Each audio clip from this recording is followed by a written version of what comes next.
அஸ்ஸலாமுஅலைக்கும். Hello everyone, welcome back to my channel. இன்றைக்கி நம்ம சேனலில் ஒரு பன்னீர் ரெசிபி தான் பார்க்க போகிறோம். எப்போ ஒரே மாதிரி பன்னீர் பட்டர் மசாலாலாம் செஞ்சு ரொம்ப போராக இருக்கும். இன்றைக்கி பார்த்திங்கன்னா சப்பாத்தி பரோட்டாவுக்கு சூப்பரான சைடிஷ்ஷான பன்னீர் புர்ஜி கிரேவி எப்படி செய்கிறதுன்றதை நம்ம இந்த வீடியோவில் பார்க்கலாம். வாங்க நம்ம வீடியோக்குள்ளே போகலாம். நான் அடுப்பில் ஒரு பேன் வச்சுட்டு அதில் 1 டேபிள் ஸ்பூன் போல் பட்டர் சேர்த்து பட்டர் மெல்ட் ஆகிற வரைக்கும் வெயிட் பண்ணலாம். இப்போ பட்டர் நல்லா மெல்ட் ஆகிடுச்சு. இந்த டைமில் 2 சின்ன பிரியாணி இலை சேர்த்துக்கலாம். அடுத்து பார்த்திங்கன்னா ஒரு டேபிள் ஸ்பூன் போல் ஜீரகம் சேர்த்து ஜீரகத்தை நல்லா நம்ம பொரிய விட்டுக்கலாம். நல்லா பொரிஞ்சதுக்கப்புறம் நான் ஒரு 7-8 முந்திரி பருப்பு எடுத்து வச்சுருந்தேன். இது ஆப்ஷனல் தான், விருப்பப்பட்டால் சேர்த்துக்கலாம். சேர்த்து ஒரு நிமிஷம் ஃப்ரை பண்ணிக்கலாம். ஃப்ரை ஆயிடுச்சு. நான் ஒரு பெரிய வெங்காயத்தை பொடியாக கட் பண்ணி வச்சுருந்தேன். அதை நம்ம இதில் சேர்த்துக்கலாம். வெங்காயத்தை சேர்த்ததுக்கப்புறம் அதனுடைய கலர் மாறுற வரைக்கும் நம்ம நல்லா வதக்கி எடுத்துக்கலாம். இப்போ வெங்காயம் நல்லா வதங்கிடுச்சு. ஒரு சின்ன துண்டு இஞ்சி சேர்த்துக்கலாம். அடுத்து ஒரு 4 பல்லு பூண்டை பொடியாக கட் பண்ணி வச்சுருந்தேன். அதை இதில் சேர்த்து பச்சை வாசனை போகிற வரைக்கும் வதக்கிக்கலாம். பச்சை வாசனை போய் நல்லா வதங்கிடுச்சு. இந்த டைமில் 2 தக்காளியை மிக்சியில் அடித்து வச்சுருந்தேன். அதை நம்ம இதில் சேர்த்து ஒரு முறை நல்லா மிக்ஸ் பண்ணி விட்டுடலாம்.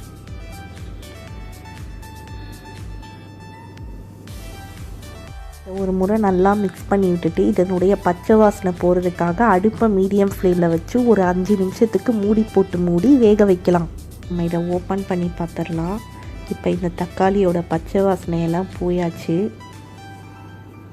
இதில் ஒரு 1/4 டேபிள் ஸ்பூன் போல் மஞ்சள் தூள் சேர்த்துக்கலாம். 1 டேபிள் ஸ்பூன் மிளகாய் தூள் சேர்த்துக்கலாம். உங்கள் காரத்துக்கு தகுந்தபடி நீங்கள் மிளகாய் தூள் சேர்த்துக்கோங்க.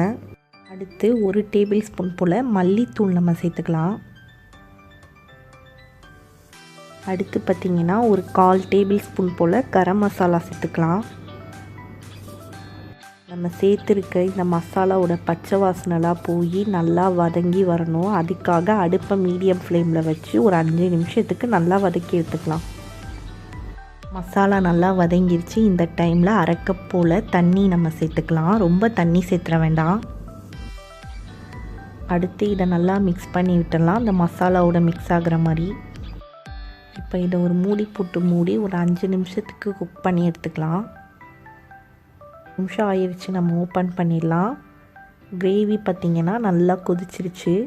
அடுத்து பார்த்திங்கன்னா ஒரு 10 முந்திரி பருப்பை நான் ஊற வச்சு அரைச்சி வச்சுருந்தேன். அந்த முந்திரி பேஸ்ட்டு ஒரு 4 டேபிள் ஸ்பூன் போல் நம்ம இதில் சேர்த்துக்கலாம். முந்திரி பேஸ்ட் சேர்த்ததுக்கப்புறம் இதை ஒரு முறை நல்லா மிக்ஸ் பண்ணி விட்டுடலாம். நான் 100 கிராம் பன்னீரை இந்த மாதிரி கையால் உதிர்த்து எடுத்து வச்சுருக்கேன். அதை இந்த கிரேவியோடு சேர்த்து நல்லா அதோட மிக்ஸ் ஆகிற மாதிரி மிக்ஸ் பண்ணி விட்டுடலாம். இதுக்கு தேவையான அளவு உப்பு சேர்த்துக்கலாம். இப்போ இந்த பன்னீர் குக் ஆகிறதுக்காக ஒரு மூடி போட்டு மூடி அடுப்பை லோ ஃப்ளேமில் வச்சு ஒரு 3 நிமிஷத்துக்கு குக் பண்ணி எடுத்துக்கலாம். அதுக்கப்புறம் எப்படி வந்திருக்குன்னு பார்க்கலாம்.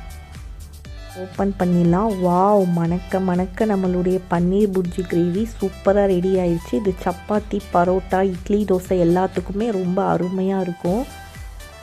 கொஞ்சமாக மல்லித்தலையை மேலே நம்ம தூவிக்கலாம். நடுவில் பார்த்திங்கன்னா கொஞ்சமாக நம்ம பட்டரையும் சேர்த்துக்கலாம். நீங்களும் உங்கள் வீட்டில் இந்த கிரேவியை ட்ரை பண்ணிவிட்டு எப்படி வந்துச்சுன்னு எனக்கு கமெண்ட் பண்ணுங்கள். அடுத்து வேறொரு இன்ட்ரெஸ்டிங்கான வீடியோவில் நான் உங்களை சந்திக்கிறேன். வீடியோ உங்களுக்கு பிடிச்சிருந்துச்சுன்னா லைக் பண்ணுங்கள். உங்கள் ஃப்ரெண்ட்ஸுக்கு என் வீடியோவை மறக்காமல் ஷேர் பண்ணுங்கள். நம்ம சேனலை சப்ஸ்கிரைப் பண்ணலன்னா மறக்காமல் சப்ஸ்கிரைப் பண்ணுங்கள். தேங்க்யூ.